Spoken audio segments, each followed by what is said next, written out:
Assalamualaikum warahmatullahi wabarakatuh. Sahabat Batara Haji Sakila Channel, kembali kita jumpa dalam bincang-bincang sejarah dan budaya, khususnya sejarah dan budaya Bone.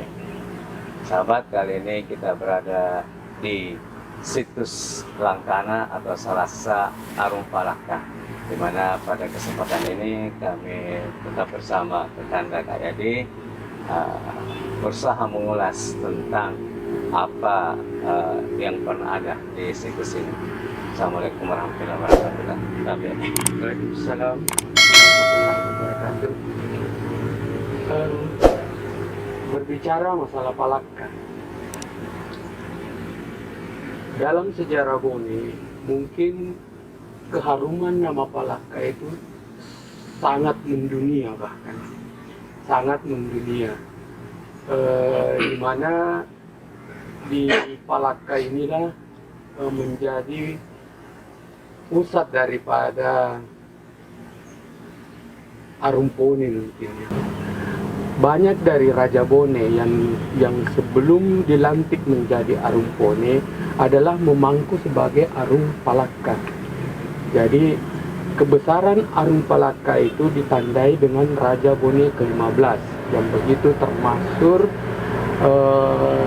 di Indonesia, bahkan di dunia mungkin ya, yaitu Arum Palaka Latendritata Pertama Lampe Gemekna. Keharuman nama Arum Palaka karena pembebasan masyarakat Bugis waktu itu dari tangan agresor pada saat itu ya. Nah, saya mau tahu yang Salasa ini pada dasarnya adalah merupakan pusat pemerintahan itu di Palaka. Nah, sejarah Palaka memang sangat berkaitan erat dengan kerajaan Bone dan sangat berkontribusi daripada kerajaan Bone. Nah, bisa diceritakan situs ini sebenarnya situs yang mana yang dimaksudkan ini? Seperti kita ketahui bersama melalui tradisi kultur turun-temurun bahwa di daerah ini adalah bekas atau asal atau situs daripada Langkana, kerajaan Palaka di masa lalu.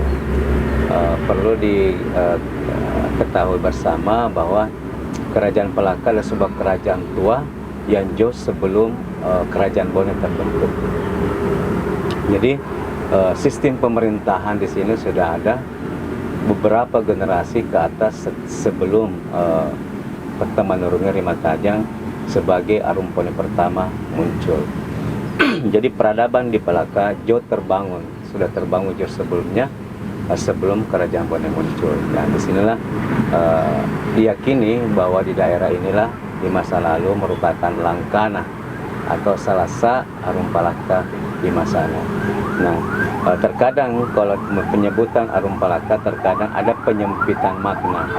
Terkadang Arum Palaka itu dinisbatkan kepada satu orang, yaitu Latendritata Pertama Lampe Gemekna. Inilah sebuah tokoh yang sangat legendaris, yang karismanya hampir menutupi karisma Arum Palaka yang lainnya, sehingga bila mana kita menyebut nama Arum Palaka atau kalimat Arum Palaka, yang ada di image kita, image sebagian orang adalah Latendritata. Padahal Arum Palaka adalah jabatan. Ningi nigi makarut tudang makarut di Palaka Arum Palaka senang. Jadi Puatan Latendritata adalah salah satu daripada Arum Palaka daripada diantara sekian banyaknya Arum Palaka sebelum dan setelahnya. Tadi dikatakan bahwa ada beberapa Raja Bone yang sebelum Mangkau terlebih dahulu memerintah di kerajaan Palaka.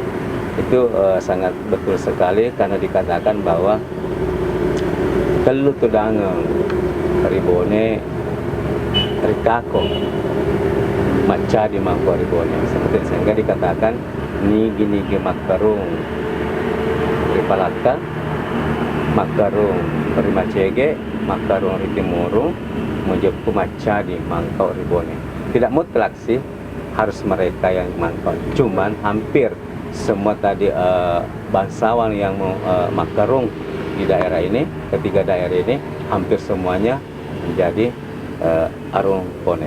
Tadi dikatakan bahwa kemunculan Palaka lebih tua daripada kerajaan Bone itu sendiri. Nah, mungkin bisa diceritakan awal daripada kemunculan kerajaan Palaka.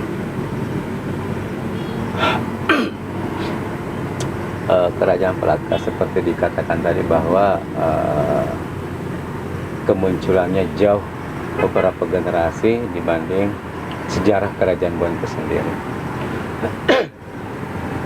Kerajaan Palaka ditandai dengan munculnya Romanurung Ri Babawai yang menikahi menurungi Ri Cempalagi. Itulah cikal bakal daripada kerajaan Palaka. 7 generasi daripada Manurung Cempalagi tadi menikahi dan ditompok dari Manurung Babawai, lahirlah Patingki.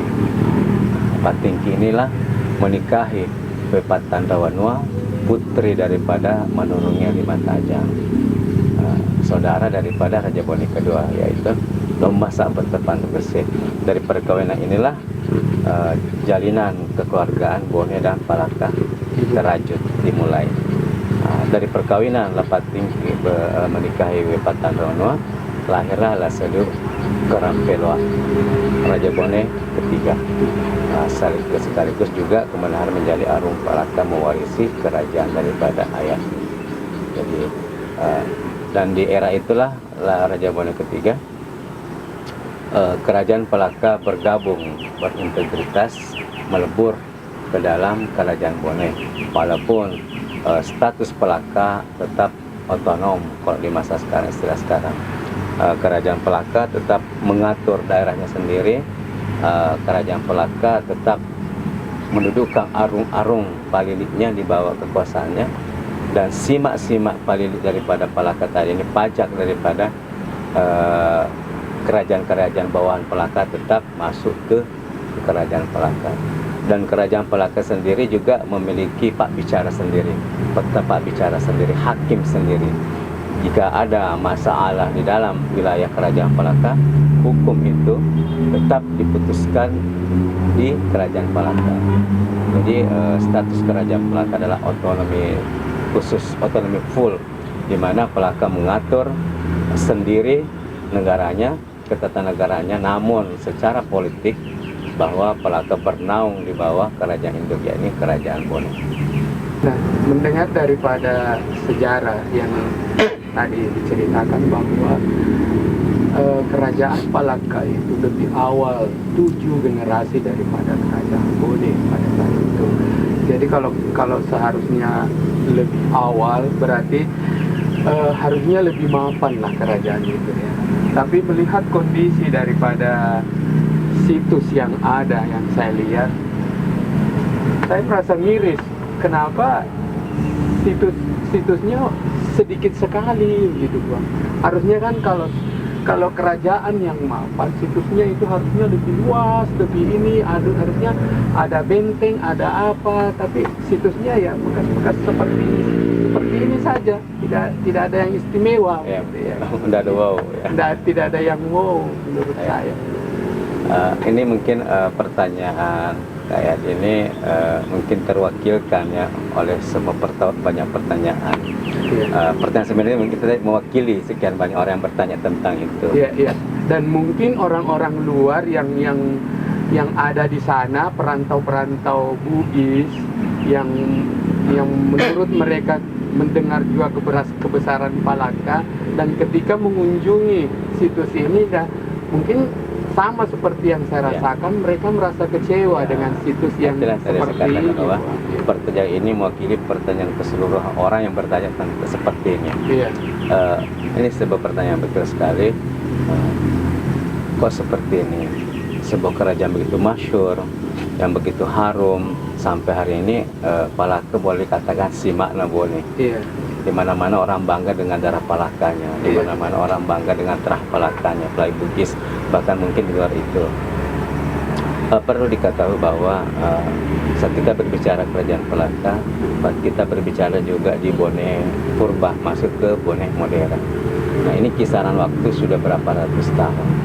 Dan juga perlu dipahami bahwa Palaka merupakan selalu menjadi benteng daripada setiap pertempuran dahsyat yang terjadi di kerajaan Bone, di mana dikatakan 3 kali rumpak Bone.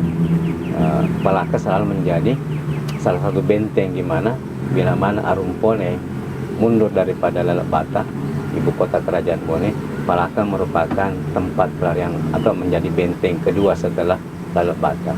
Nah, dengan daerah yang menjadi pertahanan sebuah kerajaan yang diekspansi oleh kerajaan lain atau musuhnya, otomatis daerah itu menjadi sasaran terjangan, sasaran perang itu. Jadi mungkin di masa lalu situs ini tertata demikian cantik, luar biasa. Namun karena itu tadi efek waktu perang yang menyisakan seperti itu. Begitu banyak perang yang pernah terjadi di daerah ini, mulai zaman kerajaan hingga masuk zaman republik. Daerah ini selalu menjadi itu tadi konsentrasi pejuang.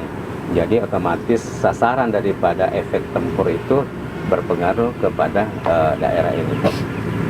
Dan selanjutnya bahwa di masa lalu setelah masuk zaman pemerintahan republik, di mana kerajaan berintegrasi kepada negara Republik Indonesia, situs ini pernah menjadi pabrik kapur. Jadi mungkin itu tadi jangan heran jika kondisi seperti ini, ya seperti ini keadaannya, karena di masa lalu pernah menjadi tambang kapur. Batu-batu daerah sekitar di pegunungan dari sini dieksploitasi untuk diolah menjadi kapur. Sehingga seperti keadaannya, begitu banyak cekungan-cekungan, bekas galian-galian di mana-mana, akhirnya kasihan seperti ini.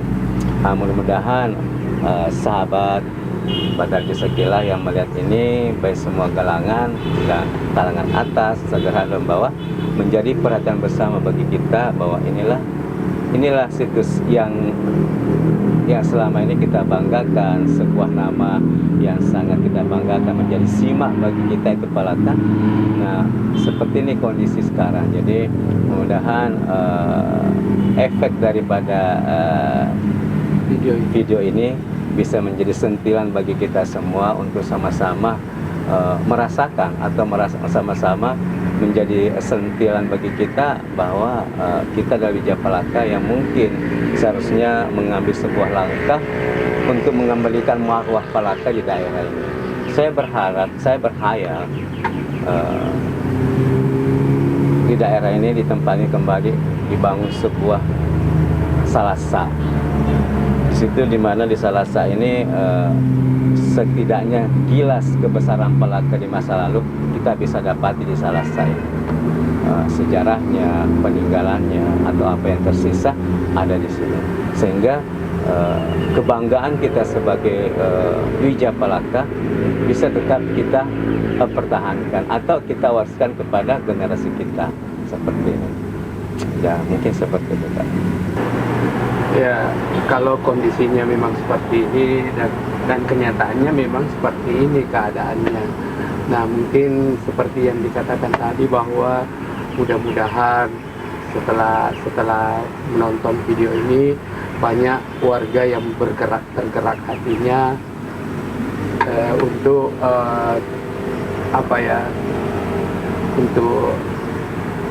untuk mendirikan kembali kejayaan daripada Palaka, khususnya ini. Mungkin pihak-pihak terkait yang lebih bertanggung jawab, yang memiliki tanggung jawab juga, masyarakat juga secara keseluruhan.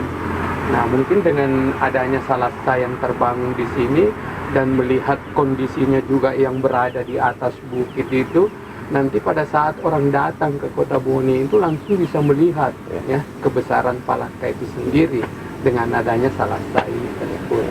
Nah, dan sekarang yang tertinggal hanya seperti ini, dan mungkin yang bisa sebagai pertanda bahwa ini adalah situs.